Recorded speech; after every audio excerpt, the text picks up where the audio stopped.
Good evening. Good evening. Welcome to the show. As always, I'm your host, Mr. A. Welcome to the set on this Sunday edition. I'll start the show in a few when we start seeing a few faces in here. And waiting for my guests to come on as well. Woo. Another hectic week. But, we getting through it. So tonight my guest is Mr. Dawud Gaston. And he's trying to get himself situated right now because, busy people sometimes don't have those moments to show, to sort of understand like, hey, I got to get myself situated with this technology before I start this podcast. And here we go with the I can't hear you again. All right, let me give a test. Hey, Cookie, I see you. If you can hear me, please let me know. Very low. Very low. This is great. All right, let's take this out. That better? And I'm all up on this mic. Pause. I have everything turned up. Can you hear me in the back?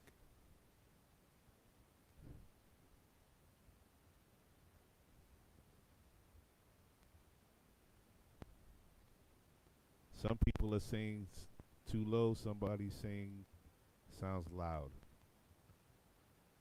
All right, well, for everybody out there, just understand something. This will be the last week that we have this problem. I just finally got into contact with the platform that we've been using since I've left the studio. My partner's on the road. Let me be full but clearer now. Okay, cool. So, since my partner's on the road conducting business over the last couple of weeks, I had to revert to keeping the show going here at home and using a different platform, which is called StreamYard. I thought it was a good platform, but as many of you know, watching the show over the last couple of weeks since I've been home, this issue of high and low audio has been repetitive already. So, with that being said, I finally got through to somebody at StreamYard. They're not very responsive, and basically have come to the understanding that my audio interface is probably the issue. But of course, since I only found out today, I'm not going to be able to shake that problem today. So, if anybody's going to watch the show tonight and this issue happens while I'm conducting the show, just let your voice be heard inside the chat, and I'll try to make an adjustment to change it up. Because evidently, my audio interface was part of a pack that no longer updates their drivers. So evidently, that is what the issue is. So a lot of PC users, you have to update your drivers all the time. Oh, hold on a second. My guest is calling. Hello.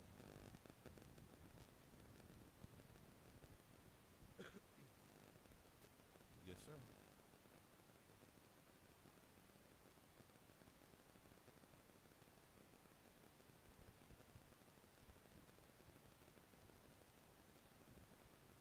Well, what you do is click that link that I sent you again. Like, you're probably going to have to open up your Facebook to get that link, right? So, open it up in Chrome. Like, go to, open it up in Facebook, like another Chrome tab. Yeah, but use Chrome. You guys are witnessing something never before. Uh-huh.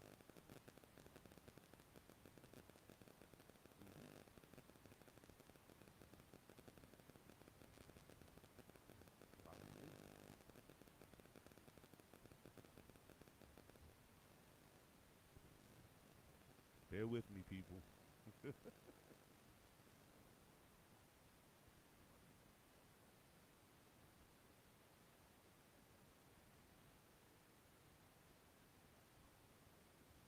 Sometimes technology can be a killer for very busy people. So I'm trying to help my guest here with this situation.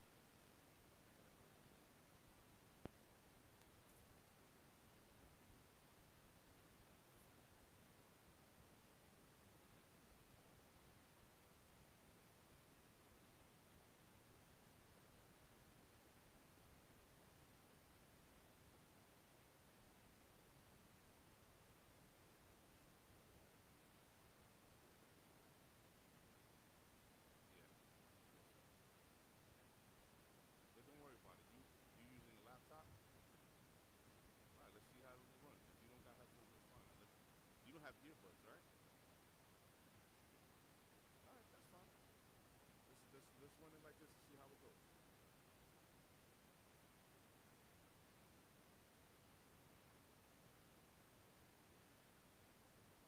No problem, Mark.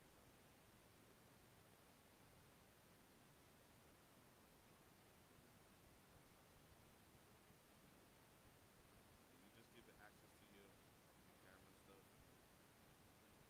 Should be good. All right. Yeah. Usually you will pop up in the queue. You're in the room? Let me send you.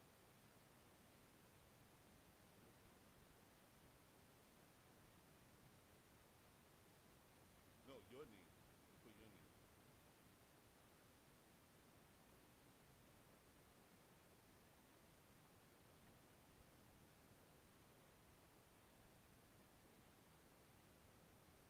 Yes, sir. All right, cool. I see you there. Just stand by. I'm gonna talk to the people and then I'll bring you in. All right, sure.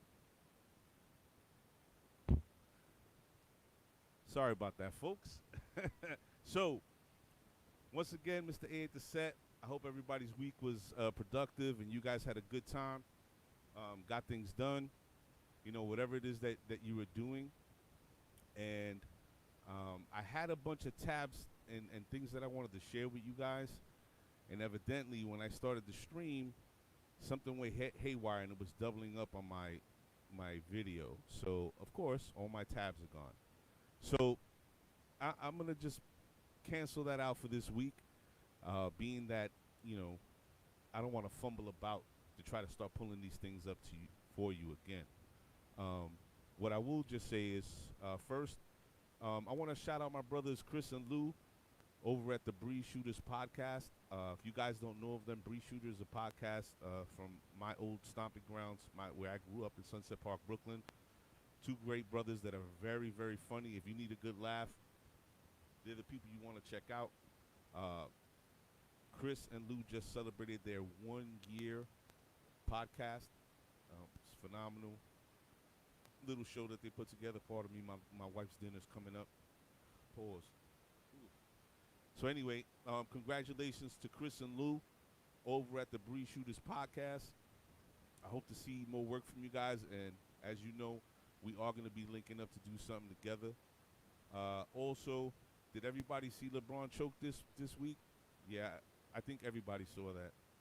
You know, a lot of people are still arguing about who's the GOAT, but listen, if you're the biggest, the fastest, and the strongest with the highest basketball IQ, and you can't take the ball to the rack and shoot a fadeaway, the trademark move left behind by Michael Jordan that was mastered by Kobe, I mean, what are we really talking about here? You're 4 for 10 in finals in a 17-year career. You have amazing off-the-court accolades, and I respect everything that you do off the court. You're an amazing basketball player, but sorry, you're not the GOAT. You're just not. Also, it was a mass mask burning in Brooklyn in the Hasidic community, and for some reason, evidently police are somehow, I don't know, immune to arresting Hasidic Jews? Is it me? Who knows? Whatever the case may be, that community seems to have a stronghold on NYPD I watched the video that I wanted to share with you guys, but again, my situation with these tabs and this platform just got screwy, and you can see police literally being told to go f themselves and doing nothing. Pretty amazing sight. So, without further ado, I want to welcome my next guest to the set. He is a filmmaker, movie maker, artist, creator, a Mr. Dawud Gaston from Sunset Park, Brooklyn, where I grew up and where he grew up. And we're going to have a conversation about his life and journey inside the business. And I want the set and everybody to welcome Mr. Dawud Gaston. Dawud, what up? What's up, brother? How's everything? Everything is good. Everything is good. Can you hear me clearly? Hold on, let me see. Get this. Hello, you can talk real quick? Yeah, you can hear me? Yep, I can hear you perfect, man. How about you? Could you hear me? Perfectly, perfectly. So, Definitely. welcome to the set. Thank you, man. It was a pleasure, man. Thanks for the invite, man. Finally, right? Finally, for real. Finally, For I sure. would definitely look forward to this So, today. I was just telling the people just a little bit about you, where you and I both come from, where we grew up. Sunset Um, Park, Brooklyn. that's it, baby. And so I want to start with letting the audience know sort of your path and your journey from the early start out of growing up, and then what led you into school, and then roving into the filmmaking. Like, what was the early spark of creativity or of you as an artist? Because filmmaking is an art. Yeah, You have to have an eye for it, right? yeah. So, what what do you think you could share with the audience that you would say is your earliest memory of being a creative? Like I'm not even gonna lie. Like I had a friend that was nice in basketball, and a lot of my friends knew how to rap, and I couldn't do none of neither. So I don't for some reason I could always put a story together. So we used to sit down, we used to burn L's and shit like that, and people like, yo, bust a story, man, tell us something. And a lot of it was from experiences, growing up in Harlem, growing up. I lived in LA for a little while. So I always had a story, you know what I'm saying? So people be like, yo, tell me a story. So I guess just taking those stories and putting those together, and then next thing you know, it's like and you know how you always criticize something, like, yo, like, look, I could always do better. Right. So this is how. So basically, I went to college. I didn't go to college for film. I wanted to become a lawyer, and then I seen how boring that was, and it was like I can't do that. And a friend of mine actually that I met in Sunset Park. At the time, he was interviewing all the top boxers and for different websites and stuff, and he couldn't make it to this one interview. And he was telling me, he was like, yo, man, you really got to cover this for me, because I had bought a camera and I bought equipment, but I really didn't have anything to do at that time. Right. And so when I got there, it was Winky Wright. He was middleweight champion of the world. And it was like CBS is right here and ESPN is right here and whatever. And I'm mad nervous and shit like that. And I remember, I never forget, he was like, yo, this your first time? I was like, yeah. He was like, don't worry about it, man. You're going to be all right. Winky Wright was telling you that? Yeah, Winky Wright, man. I'll never Wow. forget it. He's seen it in my eyes. Wow. Okay. And before you know it, because you don't really see too many at that time. You didn't really see too many minorities doing it. You know what I'm saying? Like, as far as like, you really didn't see it. You seen a couple. You know what I'm saying? But this was like the beginning. Okay. So I'm there, young looking. I got the dreads on. I got a suit jack, but it just looks different. Right. I remember, I never forget it. Pretty Boy Floyd's uncle. Okay. I remember walking in the room one day. He was like, "What you doing here, man?" I said, "Yo, I'm here working," and we started laughing and stuff. And after that, yo, me and Pretty Boy got cool. Okay. Just seeing me in all the interviews and stuff like that. I was just always there at all the press conferences. So I used to cover the press conferences for a few years. So after that, it turned into remember, it was a popular spot in Harlem where everybody used to go get their DVDs and CDs. Black Star. Black Star. Yeah. Yep. So I knew the owners Pop, and I used to always go in there and look at the CD, be like, man, I could do something better than this. And he was like, you know what? He came and gave me like 3 or 4 DVDs. He was like, you know what? If you could do better than that, then do it. And I remember it was like the Come Up DVD. It was like all the top DVDs at the time. And I was like, all right, I could do it. And I remember I sat down and with these 3 guys, and we came together with a my whole thing was just like, yo, I hate black screens. Like when it transition, the transitions were mad corny. So I said, what could I do to make that a little bit more different? And so I came up with the concept of using 3D in the same, where you interview on somebody. But what we did is we took the Monopoly board Okay. and we moved pieces on the Monopoly board to represent who we were going to talk about next. So if it was like Max B, the car would move to Max B, and you see and then the projects would come up from the It was amazing, yo. It was the first time that somebody ever did that. So um I believe that helped. A lot of it was because of Max B. Also, I was the first one to expose some drama with him and Jim Jones. I believe that helped a whole lot. And then Pop helped me get a distribution deal. So basically, it was in like everywhere. You know what I'm saying? Like I didn't have to. I sold like 20,000 copies of that. Like and it was everywhere. Everywhere you looked up on every site, MTV, every site they sold it. So that was a good look. So that was like kind of the start. But like so to go into like I had to, in order to finance that, I had to direct music videos, and I had Wait, never, huh? wait a minute. I got a question. So you're in school, No, right? this is I'm out of school at this time. Oh, you're I'm, out of school. I'm out of school at this time. Yeah, Your friend is somehow involved in media, and he's yeah, interviewing fighters. yeah. All the boxes. All about. So is he still in media, or did he switch lanes? Nah, he kind of stopped doing everything now. He just, I don't know why, man. Like everywhere you went, like his name was buzzing. Like I could be like, yo, I'm here for so and so, Lou DeBella, everybody. It'd be like, oh yeah, I got you. Come on in.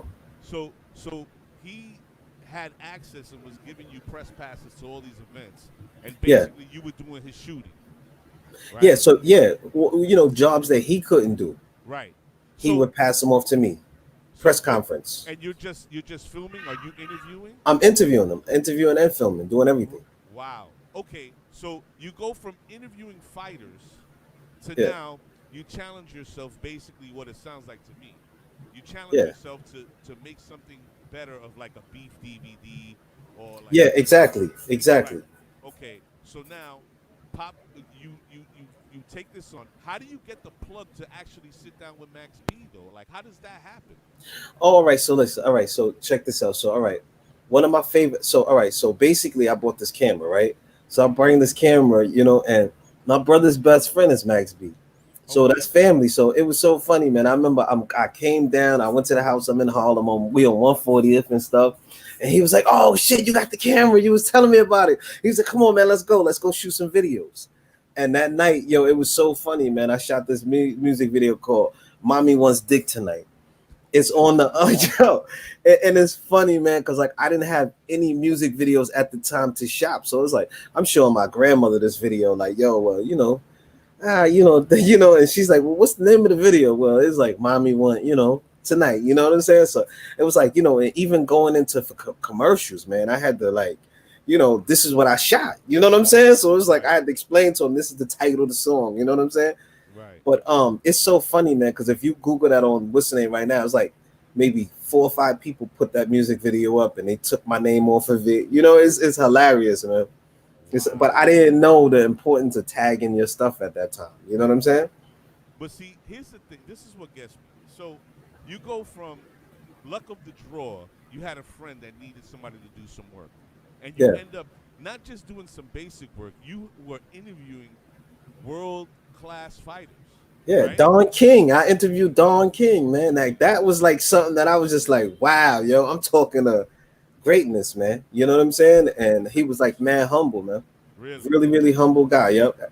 So Yep. by the luck of the draw, you're interviewing these world class fighters. Now you move on to making sort of like a beef DVD or whatever, and it leads into you filming. This was your first music video, Yeah, it was Mommy. Max. Oh, Max was the first music video. Yeah. Okay, So you shoot this music video for him. I didn't even know what I was doing, yo. He was telling me, he was direct. He was like, yo, listen, check this out. You got to play the song and then I'll rap. And then, stuff. And I was like, all right, so fuck it, let's go. You know what I'm saying? And it came out decent. You know what I'm saying? And That's all I can say. It came out decent. This was the Mommy Wants Dick Tonight video? Yep. We shot about, it's so funny, man, because I remember that night he called up. He was like, yo, I got 2 chicks, man. I'm going to call them up and they're going to come through. It's 2 o'clock in the morning. I'm like, yeah, whatever. They come through. One of those chicks is on Black Ink right now, actually. She's one of the main characters on Black Ink right now that was in that video, yo. And it's funny, like, Really? it's funny, man. It was like, wow, yo, I remember that like it was yesterday. Wow. That is Yep. crazy. Yep. So now, Yep. you shoot this first music video. That Yeah. goes over. At what point after you shoot that video, further on the line, does it become apparent to you like, yo, this is something I want to do. I want to shoot more music videos. All right, so to produce the DVD, like to make copies and all of that stuff, I had to have money for that. So what I wound up doing was I started shooting a lot of music videos for like local artists. Like, listen, give me 500, I'll put you on the DVD. You know what I'm saying? And those videos start coming out good. You know what I'm saying? Like the video, people really started liking them. You know what I'm saying? But I did it to finance this at first. Okay. And so what happened? The DVD came out. It did well. People were talking about it, and then it just opened up another market too. Though I had shot this one video called "Cook" by this artist called Li in Rochester, because I was living in Rochester at the time. Okay. And you just be surprised with how far something goes. So, all right, so time goes by, right? And I'm driving. My girl had just bought like a brand new BMW, and Sirius Satellite Radio came with the car.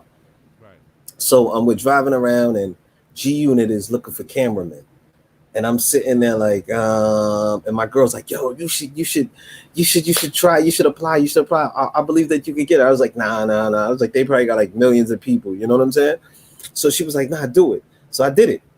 So it was so crazy because like what I know in the business now is like, let's say like if I'm in New York, but it's a DJ in Rochester, I'm gonna call whoever's hot in Rochester to talk about you and be like, yo, listen, how is Ernest? You know what I'm saying? He a cool guy.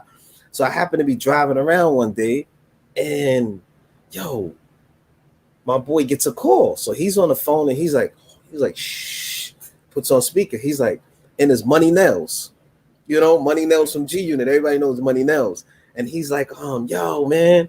He's like, yo, this guy, Dawud Gaston, man, what do you think about him? And he's like, yo, he's great, man. He's a good guy. Because I'm standing right next. But, it worked out, though, yo. So I remember I came down. I got the job. And I was working with Gabi and Money Nels, taping their shows on G Unit Radio. Wow. And then after that, like, Nels has always been like somebody that helped me all the way through, man. After that, he brought me into the office, man. And I was Tony Yayo's cameraman, official cameraman. And then when don't mind me interrupting you, but yeah. What could you possibly be filming Tony Yayo doing? No. It was Banks at first. I was Banks' cameraman at first. Okay. And then even like when 50's cameraman wasn't around, I was the second guy that they called. You know what I'm saying? So and then I guess with Banks wasn't like the type that like he just wasn't like a camera guy, nothing. You know what I'm saying? Like right. Yayo is. You know what I'm saying? Like Yayo is. Yayo was like one of those guys that he likes the camera. He's real cool. But I remember it was at one time sitting down with Yayo, like, yo, like I really like doing this camera shit, but I want to direct music videos, and he was like, then he was like, yo, I got one for you, and we did this video called Bullets Whistle, and that shit came out on a movie soundtrack. So when the music video is attached to it, you know what I'm saying, it gets a lot of and it just was like boom. But the funny thing remember I was saying about that Cook video. When I went actually down to the office, they was watching that video, man. Really? Yep. And Shorty didn't even know that was me. that directed it. The reception didn't even know she was playing it, and she didn't even know I was the director at the time for that Wow. video. And that was like crazy. I'm like, yo, she was like, yeah, because this kid is from where you at, right? I was like, yeah. I said, yeah, I directed the video. She was like, she went to the front. She seen my name. She was like, "Oh, wow, yo!" Small And that world. small world, man. Yo, Wow. listen, yo, it's small world, man. Small world. So after that, that opened up a lot of doors because after that, like, other artists like with names started. I was able to step to them now. You know what I'm saying? Because I got a little bit of Max B. Now I got Ye. You know what I'm saying? And it's like after that, it was just like, you know, after that it helped that video helped me out a whole lot where it took me from working with like a lot of local artists to now I'm starting to work with the artists that I wanted to work Wow. So with. Yeah, you it seems like this happens in like a span of what, like 4 years or 5 years? yeah. Now it takes time, yo. When I moved from Rochester to New York, back to New York, it took me about a year to get work, man. Even with that Max B video, man, I used to sit on my couch. I used to call people up, everything. And I'm dead serious. It took me a year, and then everything just started mashing after that, a little something. But it took a year, yo. It took a year, man. And then I was at G Unit for, running around doing camera work. I think for a little second too and stuff. And before it was just like, yo, you know what? I gotta try something else. You know what I'm saying? But let me ask you a question. Is there anybody, let's say let's put you back into that capsule of that time frame. You're with G Unit, you're working with them. In that moment, is there anyone that Dawood is saying to himself, you know what, I really want to do a music video of this artist? Like, this is a person I want to work with. Yeah, I mean, yeah, it was a couple of people, like maybe like at that time it was so many artists that came out Yeah. and they're not around no more, like a Mings, like this is why it's hot. Like, I Right. always wanted the I remember I tried to, send a treatment for that video. You know what I'm saying? Like serious. But one of my good friends, one of my good colleagues, he got it. You know what I'm saying? And that was Okay. cool and stuff like that too. Picture Perfect. Okay. Picture Perfect used to do a lot of stuff for everybody, like all those DVDs where you see the music videos and stuff like that. A lot of that was Picture Perfect, man. Wow. Word, a So lot of that was him. so you're in this space now. At what point do you start to think to yourself, bigger and better, or is there even a vision of bigger and better? Do you want to move from music videos to like film? Now, at that time, to tell you the truth, it was just all about music videos, man. I was having Okay. so much fun doing them. I wound up doing 112 music videos before it was done, and I Okay. did that in an 8 year span, so 8 9 year span. So it was like it was constant work, man. Like Wow. every week, it was like one or two videos. You know what I'm saying? So that was local artists, and I read, so it was cool, man. It was cool, but it's different levels to it. Like then you go and then you're doing music videos, and then like all right, so I had this one video, right? Uh huh. So I don't know what happened, but at the last minute, it was given to another brother that he did a great job on the video. So Okay. I never forget it. I'm like almost heartbroken because I'm telling everybody I got it, and the song is on the radio and everything, right? Right. And I got a good friend, Green Lantern. And Green Lantern was like, yo, I called him up and I was like, ah, man. He was like, yo, F that. He was like, they doing a remix right now. I'm in Miami. He's like, every time I play this, they go crazy in the club. He said, yo, call Mike up right now. Here's his number, blah, blah, blah, blah, blah, blah, blah, blah. So I called Mike up. They sent me the song and stuff like that. And I went to this meeting, you know what I'm saying, with who was it, Mikey and what is this other so I get to the meeting, it's Joe Ortiz and his managers there, right? Oh man. And and that music video right there just really did it, like where I had so much fun doing that. So basically they came up with this concept to do Nissan Honda Chevy. They was like, we got a wall, we're gonna do it on a wall and I was like, nah, we can't do that. You know what I'm saying? And they was looking at me like, so what do you got in store? I said, yo, we're gonna rent some police uniforms. I said, we're gonna have police chases. They was looking at me like I was crazy or something. Like you really gonna do this? Like I said, I'm really gonna do this. It's like serious. And I remember it wasn't the craziest budget, but the money that I had and the resources that I had. Remember Heck from 58th Street? Naturally, Rest yes, in of peace. course. Yeah. All right, so I remember I called Heck up. I said, "Yo, Heck, man, I need your car." Heck bought his car out. Heck broke night that morning and still came that morning. Rest in peace, man. With the car, with the bins that we did the with the doors and open and all that. And I just had so much resources because I wasn't in the street at that time, anything, so I didn't know what was going on. But I had boys that was in the streets that they were just like, "Yo, listen, this is how you got to do it." You know what I'm saying? And when they roll up, the doors always open and they jump out, and this is how they do this and they how they do that. And Uh-huh. yeah, and before you know it, man, like that video that I didn't think was gonna go anywhere, that was on MTV, that was on BT. I mean, it was on the radio every 13 seconds. Like it was like big, yo. And before then, I had a music video, 2 music videos on BT, but it was just like Yeah, it was regular business. regular business, yo. But this one right here, so that opened up a lot of doors where I was able to travel after that because everybody was calling me. I got cats from Atlanta calling me up. Yo, man, I got 10, 11,000. Come on down here. You know what I'm saying? Like it was crazy. And then we get to Atlanta and we're bumping to somebody else. You know what I'm saying? And we're staying there another week. You know what I'm saying? So it was just like it was so much fun doing these. But like you said, after a while you get to a point where you do 100 of these and you're like, yo, you know what? It's just everybody wants the same thing. And I gotta stop repeating myself and move on to something else.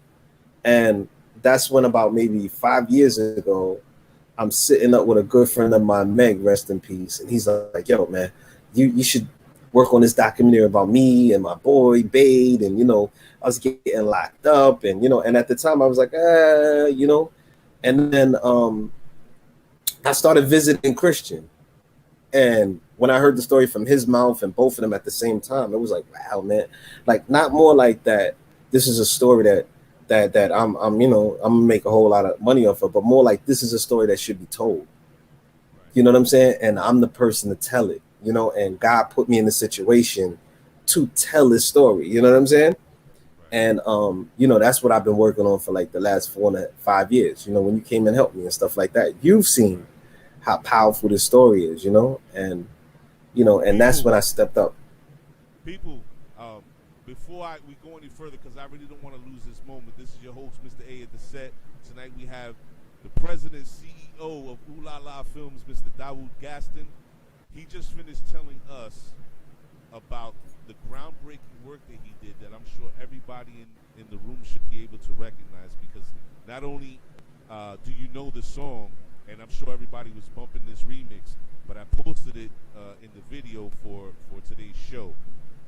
Nissan Honda Chevy remix with Joel Ortiz and Jim Jones was such a, not only a pivotal song in hip hop, because Joel really bring back that New York flavor and put New York back where it really needs to be, but also adding Jim to it, and then the visuals that were produced by the brain of Mr. Dawud Gaston.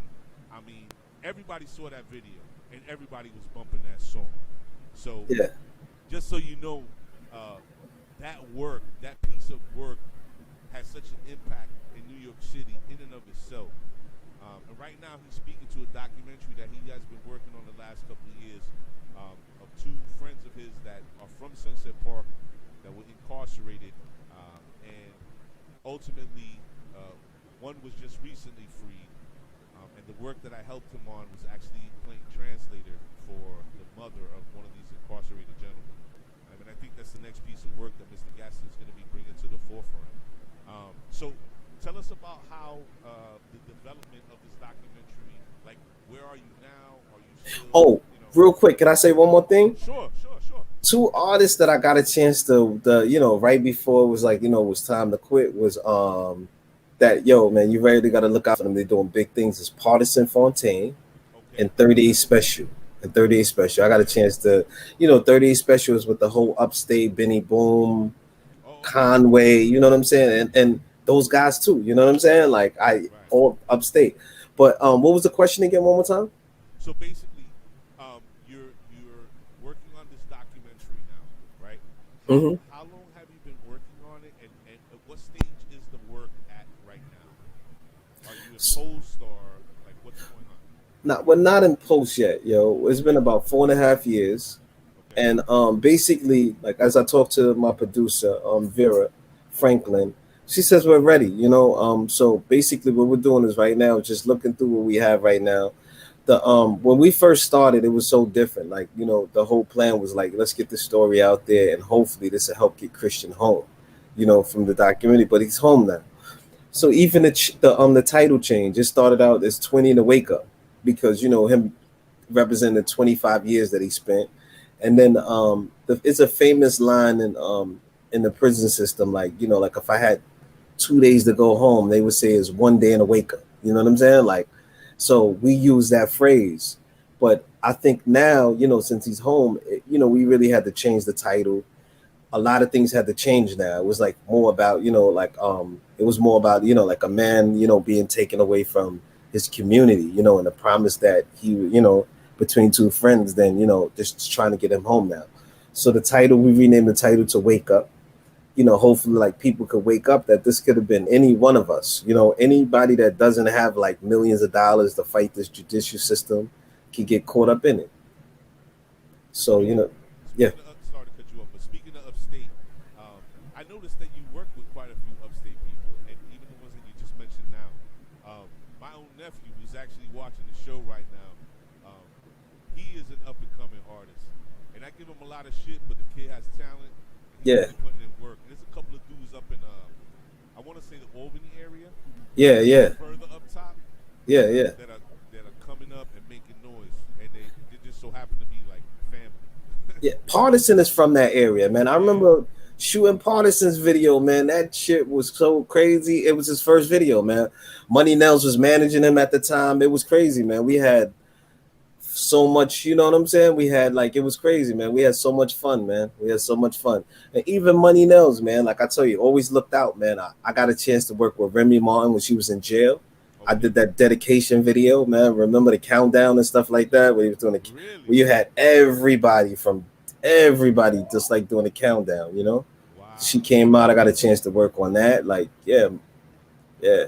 Money Nails, man. They've always been in my corner, man. I definitely got to thank them for a lot of stuff. And then Green Lantern also. Green Lantern hooked me up with Jada Kids, and that led to the champ is here. It was just crazy. Green Lantern is another one, man.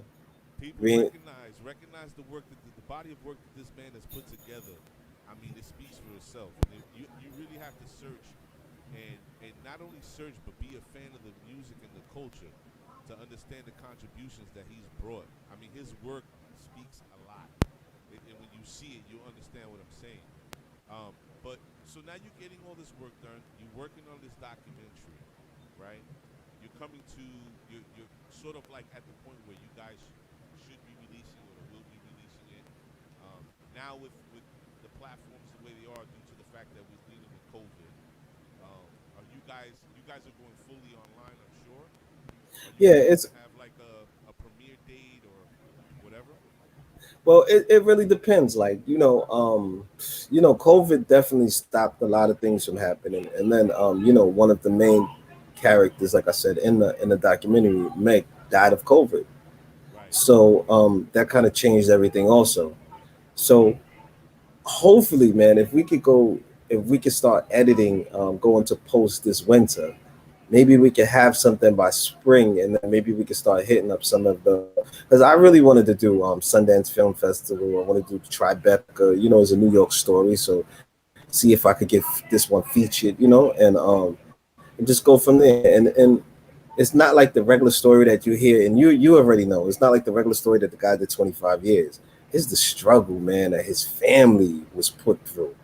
That really is really touching. And then even the promise that Meg made to him, they made a promise to each other, like, yo, listen, whoever comes home, we're gonna make sure that the other one comes home. And I meet so many people all the time. Yo, free my boy Eddie, free my boy Juan, free my boy whatever.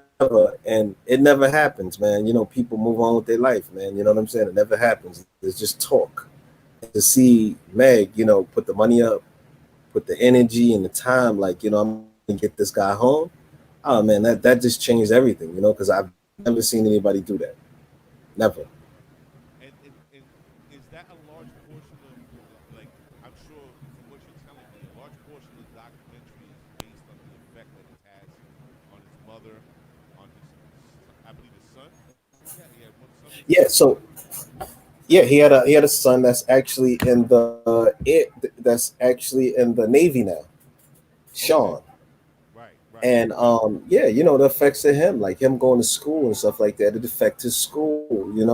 He had to grow up without his dad, and his dad always kept it real with him, like, I didn't commit this crime. So it's like just knowing that, the system, you know what I'm saying? Right. He lost so much, man. Well, it's a docu-series. So it's three Okay. parts. Like it breaks down to, his earlier years, how, remember, from doing the interviews, like this guy traveled with Pele. Serious, man. He was a soccer star. He traveled around the world. He went to everywhere. He went to Europe. He was every, he competed around the world. And then to go from, then he joined the gang, and then this incident happened. And an incident happened, and then that changed his life because he wound up doing 25 years of fighting for his freedom. And then he comes home, and then you have a month of just, so much. We hung out. I hung out with them for like a whole month, man. I remember when he came home for like straight month, we went out every night, just about, man. Like serious, like every night, to the bars, to eat, everything. It was like, yo, we had so much fun. And then the last night that I hung out with them, it was me, him, and me, Christian, and Meg. I remember throwing up in Meg's Benz truck, man, like serious. And Meg was laughing, like, you're gonna pay for this in the morning, bro. You know what I'm saying? I'm like, yeah. And I remember watching the news, and I started seeing, like, COVID getting really, really bad. So I was like, yo, you know what? I'm gonna sit out this weekend. You know what I'm saying? Yeah. Yeah. And they went out, I think, on Friday, and Saturday he went to a baby shower. That Sunday we were supposed to link up, and he was sick. And I never seen him again, man. That's I never crazy. seen him He up. got sick, and nobody was allowed to go into the hospitals at that time. It was really, really big in Yeah, Miami. I never seen him again. And it's such an impact on all of our lives, because this was somebody that every morning for years you get that good morning broski text, or I text him good morning. It was like the only time that I knew, like, that it's like if he went out and got drunk the night before. You know what I'm saying? Like, he wasn't going to, but that was it. You know what I'm saying? So yeah, so that, we working off a lot of emotions trying to get this done too. You know what I'm saying? Because it's really hard to see him on the screen, and it's really hard, like, period. So it's not like the ordinary documentary where this is like the first project where my heart is actually, like, where All it's in. really all in, man. It's It's all in. personal. Like, yeah, it's personal, man. You see, when we were interviewing his grandmother and his mother, I'm breaking out crying. I've never done that for Dude, let any me tell you project. something. It when you see the emotion, because it's so organic and real, that comes from these people because they miss, their grandson, their son, their cousin, whatever it is. You can't help. If you're not human, you won't feel anything. You know what I mean? Like, you have to be Yeah, so disconnected. But the emotion that they expressed when you were speaking to them, and then me having to translate, receiving that information, it was, yeah. I think with the caliber of work that you've always put forward, to see it now come to fruition, or culminate into a documentary, it's really going to show another side of your abilities, right? thank you. Yeah, definitely. They're gonna see, wow, this guy's done music videos. Look at this. This is his first feature, uh, where he's pulling people, like real people, and bringing their story to the screen. And I think Yeah, that's really gonna change things for you, as far as other ventures are concerned, right? yeah. I think it's definitely gonna. It's my first film. Yeah. It's my first film, and I think that was even more, even for you, man. At that time, none of us knew that he was coming home. Nope. Remember? None of us, man. None of us. Like, I mean, it was just like, I'm in front of the family, like, yo, listen, he's coming home. And I truly believe that in my heart, but we didn't know. And to see this now, you know what I'm saying? Justice. It's just amazing, man. And recently we went to San Diego and With your son, to right? visit his son for the first time. His son, he met his granddaughter for the first time, and his son's wife, and his son's wife family. I mean, as soon as we got off the plane, ABC was right there That's filming. They fire. did it.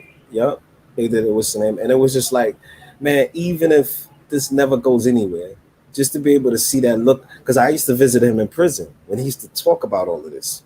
So just to see that look on his face when he grabbed his granddaughter and he seen his son, which is so powerful for me, man. Like, I told him, thank you for making me a part of that, man.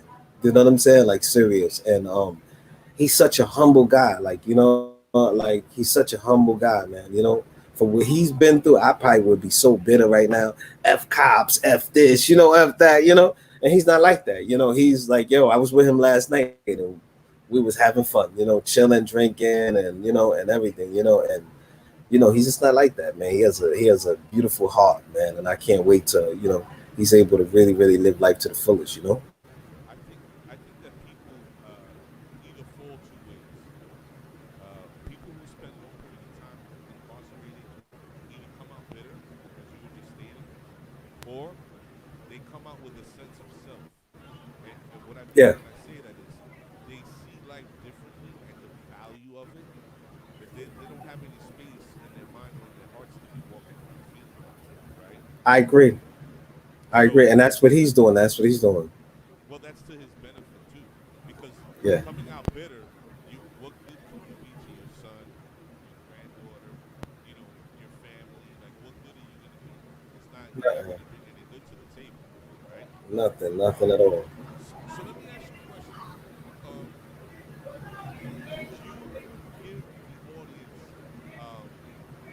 maybe sort of like a funny happening, a funny story that happened to you while you were doing some work, or maybe some really crazy shit that might have popped off while you were in the middle of some work?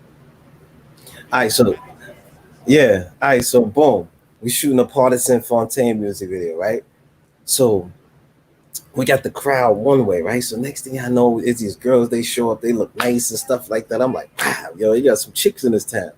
You feel me? So next thing you know, I look and another group of chicks pull up. So I'm like, we got more chicks.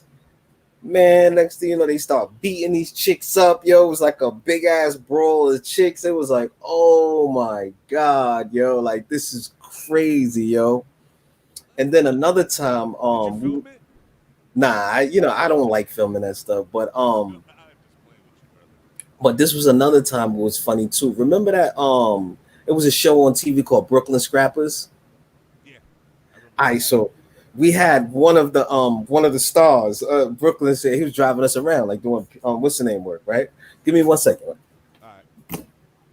So people, we're speaking to Mr. Dawud Gaston. I think he had to step away for a second, but oh, here he goes. Hello. Yeah. So yo, he's driving us around and stuff like yo. So to make a long story short, we on the what's the name? It's so many violations with this truck, yo. Like he shouldn't have never had this on the road. You feel me? So the guy's like, all right, listen, I'm gonna give you guys a break, yo. We on our way to go. I'm on my way to go direct the a Styles P music video. We like late to this roof, like you know what I'm saying, and it's like mad cold. And the cop, he's like, yo, I'm sorry. The cop was like, all right, just stop saying I'm sorry, man, because you sound like my son. He was like, yo, officer, I'm really sorry. He said, yo, all right, stop saying I'm sorry. He's like, I get it, officer. I'm just sorry. He's like, yo, he's like, you say, sorry one more goddamn time, man, and y'all gonna be walking. But I mean, I could go on and on. I remember shooting Gucci Man videos, man, and yo, you have nothing but crackheads lined up. We in the hood, like in East fucking Atlanta. You know what I'm saying? And you got to find a way to like treat these crackheads right because this is their hood. Like, you know what I'm saying? So and then still, so you don't get your stuff taken and stolen while you're working and stuff like that. So I used to always find one and put him in charge. Like, who's the boss here? Yo, listen, check this out. Here's $10 right now, and I'm gonna take care of everybody with. Yeah, And it was yeah, funny, like so once everything be packed, you know what I'm saying? I give this one guy like one of my guys like that grew up in the suburbs, but here's $10, you know, yeah. give it to this guy, whatever, and it was always an argument. No, he told me he was getting girls $50. You know what I'm saying? Stuff like that, and they always be like, "Yo, D, never do that again, yo. Never do that Crackheads again." being crackheads. Exactly. Yo, you know, another time too, I remember this one chick, right? We were shooting a music video in Queens for this girl named Katami. Okay. Katami had this, oh my gosh, she had two dope songs, man, like that. You know, I used to really listen to a lot. Okay. And we hired this PA, this girl to drive us around. I didn't even know this girl. She was from Newark. She was mad ghetto, yo. I'm talking about driving around mad fast, burning L's. I'm like, yo, you gotta chill. You know what I'm saying? So she made we in Queens, and she made a legal Yui. She caught a ticket. So I paid her, and when we was going to pay her, we got in the car, put everything in the car. She was like, "So what about my ticket? It's like $200." I said, "Ma, I didn't tell you to make that a legal term." She was like, "Shh." I'm like, "Yo, what the fuck?" She's like, "I'm taking y'all to Newark. I'm gonna drop y'all off in fucking Newark and watch y'all get robbed." I said, "Yo, get the hell out of here." Yo, this girl is burning crazy, yo. Like, talking about, "I'm dropping you off right in the hood. Watch, they're gonna fucking rob y'all, yo." Like shit like that you go through, and you just, you know, you laugh now, but you know, at that time, you like, man, this chick is crazy, man. So You know how'd what you I'm get saying? out of it though? How'd you get out of it though? You paid the Yo, ticket she wound up dropping us on 34th Street, man, and like in the 6th city? Avenue. Yep. And I mean, like, we had so much equipment, you know what I'm saying? Like, you know, Yeah. it was crazy because like she had like a van, you know what I'm saying? So we was standing outside looking for cabs, you know what I'm saying? Yo, it was crazy, man. She put herself right on 34th Street. She was like, Jesus Christ. yeah, so you know, you go through, it's so much stuff, man, and there's so much stuff that you can't talk about because you know it'd be like embarrassing to certain people, you know what I'm saying? A Okay. lot of that, yo, a lot of that, you know? Really? Yeah, a lot of that. You'd Good. be surprised, man. Who got punched, who got smacked, that they never talked about it, but you was right there watching, you know what I'm saying? Well, you heard it here first. We're gonna have an exclusive on the set. Mr. Dawud Gaston is about to reveal who got R. Kelly. No, I'm just playing. Yeah. No, Um, it's so funny because Primo used to always say that. I used to be, yo, Primo, man, yo, listen, I want to direct I want to do a documentary with you, you know what I'm saying? And he used to always be like, nah, man, you know, if I do that, man, you know, I'll be in trouble, you know? Hello? I got bumped. I It's don't know all how. good. I don't know how that happened. Primo used to say what? He used to always be like, nah, man, if I did a documentary, it'd be a lot of people in trouble, man. Really? Yeah, I guess, you know, he knew all of everything. It's funny that you say Primo. Um, man. Premiere. No, I know. Premier. He happens to be one of the most prolific producers in hip hop that's had a longevity, right? And he's produced so many people and so many hits. Um, and I think it's sad the way things happen with Gangstar, like how the whole thing sort of disintegrated, if you would. Mm-hmm. Um, but I always used to hear rumors about him smoking wools or like some crazy shit about him. I don't, you know what? Honestly, to tell you the truth, I never say, yo, the dude is like a hard working person. Like every time you see him, like he's in the studio producing. Right. Like a friend of mine, Jason Boss, like he's a lawyer now, but at the time he used to manage Okay. Minnesota. Okay. So that's who had introduced me to Primo. And I remember I used to go there, man. I used to be showing him videos like, yo, I just directed this video. And he'd look at it and he'd be like, on his Blackberry. Yeah, that's good, man. That's good. You know what I'm saying? I'm serious. And then one day I never forget it. I'm sitting in D&D studios and he was like, yo, he walked in, he was like, yo, this is a dope director, man. Y'all should fuck with him. And I'm looking like, what? Like, you know what I'm saying? You Like, ignoring the shit out of me. you be ignoring the fucking shit out of me. Hell yeah, hell yeah. But, And that's when it was like, and then he came out for a music video that I directed. And you know, Primo don't come out for no videos, man. no, he doesn't. Nah. And when you look at that support music video with 38 Special and Styles P, you see him in there. And it was like, wow, yo, to get him to come out, that's like So everything. I want to jump on something for a minute. I don't know if my audience is really aware of this person. I'm aware of him because I'm a fan of his music, his production, and even his rhymes. You mentioned Minnesota, so this you're saying that you knew a lawyer that used to represent him? Yeah, listen, when I first met Minnie, man, I think Minnie had he was at Def Jam. It was crazy. Like Minnie had did I'm Not a Player, I Don't Fuck a Lot. Wait, stop right there.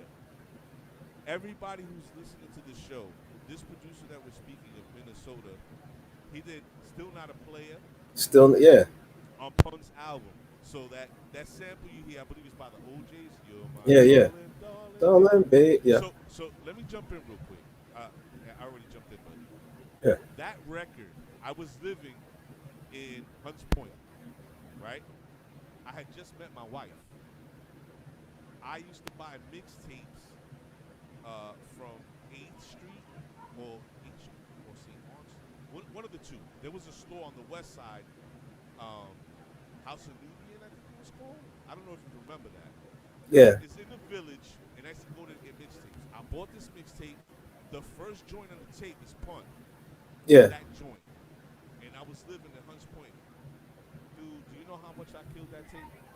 Yeah, I believe it. I remember the first time I heard that, dude, darling, darling, baby, and then, he Murdered. just killed it. He killed it. And that was 1996, 97-ish, right? Killed it, yo. Killed it. He So killed it now, with that. from that point forward, I'm like, yo, who's this cat? And we didn't have the internet back then like the way we have it now, right? Mm-hmm. So the years are going by, and he's doing work, with Kim. He does work with Biggie. Boom, Def Poetry comes on. I'm watching the show. Who comes out? Most Def. I love Most. I've always been Yeah, a fan of Most. yeah, Who's the DJ? Minnesota. And the tracks he used to play, it was all his tracks, yeah. were incredible.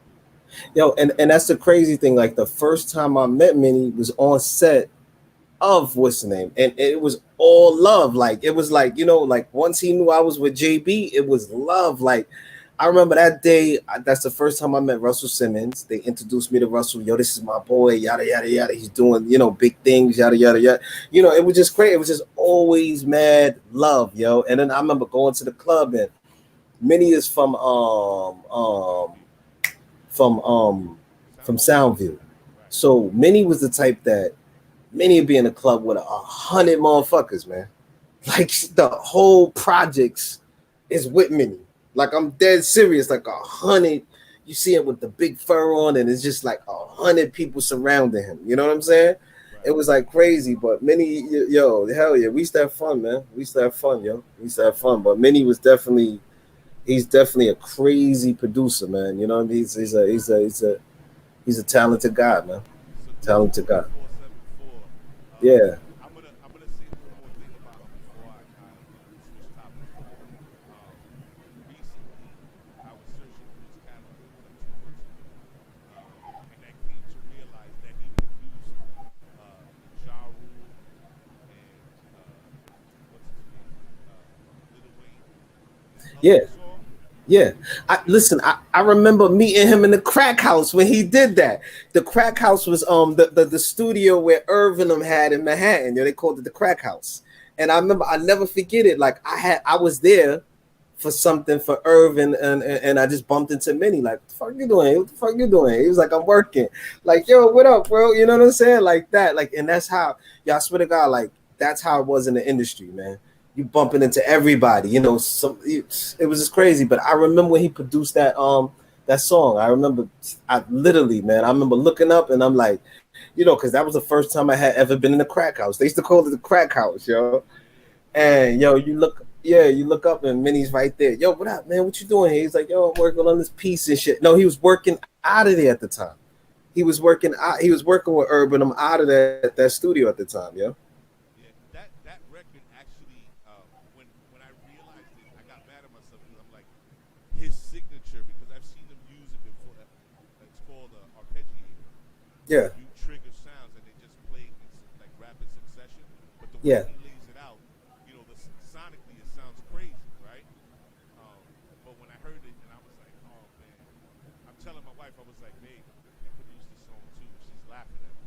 But salute to 10474, baby. We see you, man, for real. So now we were interviewing world renowned fighters. We move on to uh-huh. making music videos. We're working with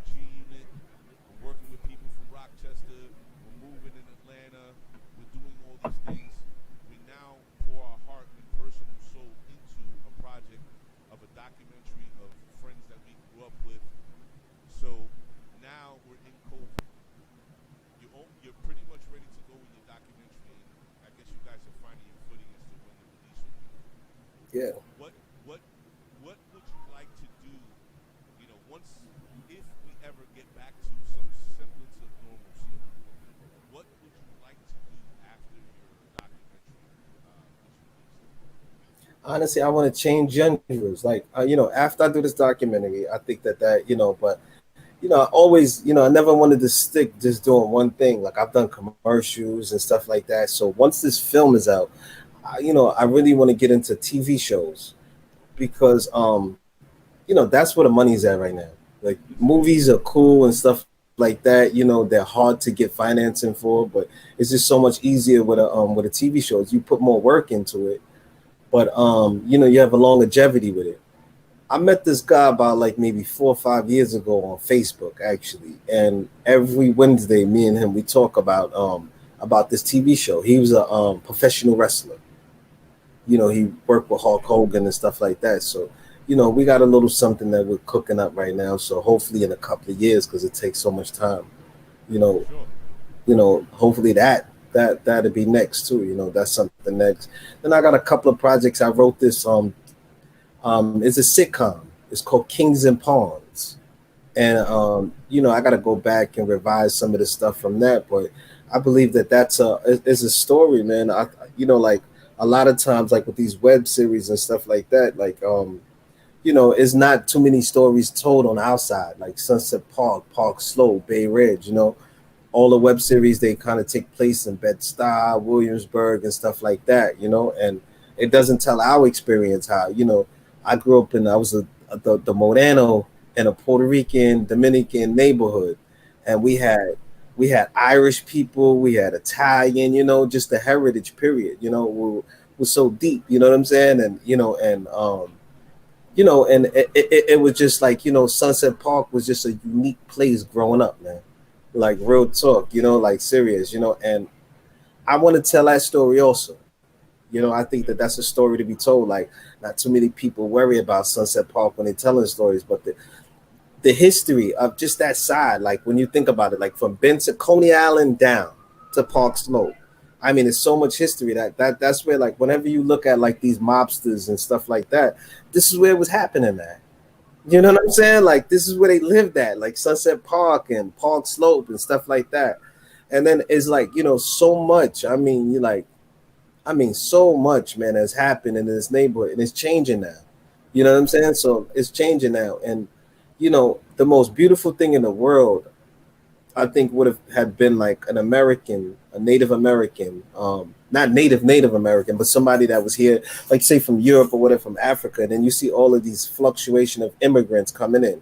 I think that's beautiful because it's different cultures coming in. Right. Well, that same thing is actually happening in Sunset Park now with the Chinese and the Indians that are coming in. We're so exposed to. I know, my friends that it's his daughter has no Puerto Rican students in the class. They're all Chinese now, Really? and his daughter's learning Chinese now, and a whole nother culture. And I think that that's beautiful, man, to see this happening. And it's happening in Sunset Park right now at a rapid rate, man. They And I want to tell that story. they I can remember being in Sunset Park, Earl Park, and Bay Ridge growing up, like during this time, and seeing the demographics of the neighborhoods changing, right? Yeah, Through the 80s, through the late 70s, all through the 80s, then into the 90s, and then onward. Like yeah. little by little, every time I would come back to the neighborhood, I would see something different. I'm like, yo, what the hell? But The Chinese really locked it off yeah, like crazy. because I think it was a surprise. Like, you seen the Eighth Avenue, maybe you see one or two streets, and then before you know it, that one or two streets turned into a block. And then now it's like the whole Eighth Avenue, Ninth Avenue, they're in Bensonhurst, and it's a beautiful thing, though. I really do, man. Neighborhoods change all the time. Sunset Park started out with Irish, and then it turned from Irish to Italian to Scandinavians were there, and then to Puerto Ricans and Dominicans, and now the Mexicans, and so it's a beautiful thing, man. And I think it's a story there also to be told. So, in the next couple of years, I want to put that out also. Well, there's somebody that I'm considering having on is a gentleman that's well into his mid to late 60s, who understands and can speak to a lot of the historical context of the neighborhood, like you were just doing with the demographics changing and what he has saw over time. Yeah, And it's something that I definitely want to bring to the forefront, just to kind of speak about the neighborhood, you know what I mean, yeah. and how things change and how they change rapidly when you least expect it to. Listen, even Puerto Ricans, man. I remember a guy telling me that when he grew up in the 50s and the 60s, Puerto Ricans lived on Second, First, between Third Avenue. They didn't come past Third Avenue. That was all Italians and Irish and stuff like that. And he was telling me how they would go to Sunset Park and they would get chased out of the park, literally. For Yeah, walking through the park, they would get beat up by the Irish gangs. And he said until they started bonding together, and he was like, after a while, he said it was this one guy named Karate Joe, Puerto Rican guy. He said, yo, he was going up there kicking their asses, man. You know what I'm saying? Yo, he said, next thing you know, he had a following. People started going with him. But he said, yo, they called him Karate Joe, man. And he said he was kicking ass, man. Like he was going up there fighting. Like, all right, fuck it, let's go. And they hear the stories from these old timers, and like that we take everything for granted. We think that everything was the way it was, and we don't understand that some of those guys 60s and 70 years old, we owe so much to them, man. They put in so much work before us, like that. That's what made it. That's why we can walk through Sunset Park right now. yeah, That's why we can walk up these blocks right now, because they took the beatings, man. yeah. There was a They lot of took the that beat. going on. A lot of that going on. Yeah, And it wasn't harmony. I think what changed it, besides the gangs that had like taken over, so to speak, in Sunset Park for a good portion of the 70s and going into the 80s, then you had the heroin and the crack come in, and that really like changed everything in the neighborhood. Yeah, And it was sad to watch, but you know, part of the story at best. yeah. Part of this. I mean, that's why, like, honestly, to tell you the truth, I'm not a Trump fan. I'm not a Biden fan, but you just gotta, yeah, I really, really wish we had a thriving third party, man. Because I feel that we are just so sucked into these two candidates, all of these candidates that don't care. I mean, Pence or Trump don't care about us. Biden Kamala. or Kamala has never, they've had opportunities to do so much for us and they chose to do the other thing. Yeah. So, we get penny holed into this one little hole, and you know what? Either we voting for them or we voting for them, and we fighting each other right now over this. You know Yeah. what I'm saying? Which is crazy. I see Puerto Ricans going at it, blacks going at it, like, some defending this person, some defending that person. When, man, we need a third party, man. I'm of a different mindset. I'm of the mindset that uh, we don't need either of those parties. Those parties need to be done away with, and all the career politicians that are sitting in office right now, anybody who has 20 plus years under their belt needs to get out. Period. I Um, agree. the two party system is only two parties for a reason, to keep the country divided, right? Yeah, So, you know, the lesser of two evils is still evil. So yeah, there's really, when you really boil it down to the brass tacks, there's no out, right? You're either gonna get screwed in your face or screwed behind your back.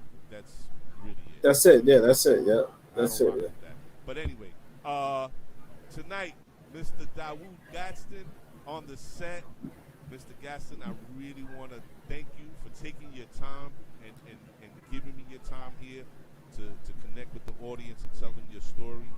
I Oh really, man, it really, was a pleasure, man. I really appreciate you inviting me, man. And I'll definitely come back and look and forward to Christian too, man. I'm telling you, he has a we great story, man. we definitely gonna link.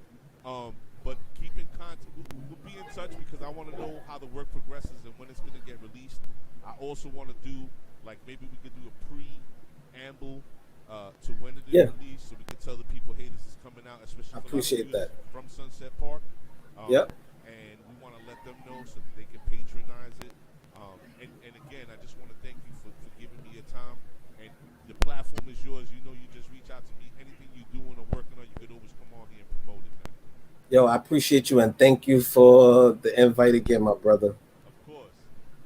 We speak One. soon. Should definitely win. All right. Well, folks, um, I hope that you guys enjoyed the show. Um, wow, there's only two of you left on here. I guess everybody's into their sports or whatever. But that gentleman is from, where you can see him right here, Sunset Park, where I was grown, grew up, spent all my time, where most of my people are from. Um, I hope you guys, found some information or some new information and learned from it. And just be aware that this coming Wednesday, we will also be having the producer, house music extraordinaire, Mr. Mikey Delgado, Masters at Work, from where? Sunset Park. We are also going to be having our special edition show dealing with addiction. We will be speaking to two gentlemen who have gone through addiction for a number of years, and they're going to be telling their story, their ups, their downs, their trials and tribulations. And I think it's very important, especially now, to take part and actually hear this conversation, because addiction is a deadly thing, and I'm sure that it's affected almost everybody who watches the show and anybody outside of the show. It's something that we don't talk a lot about, and I think it's about high time that we do. So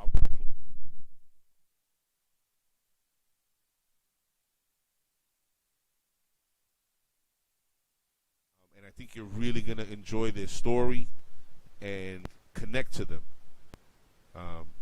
These are two gentlemen that I respect, and I think that this will definitely have an impact and be worth watching for everybody.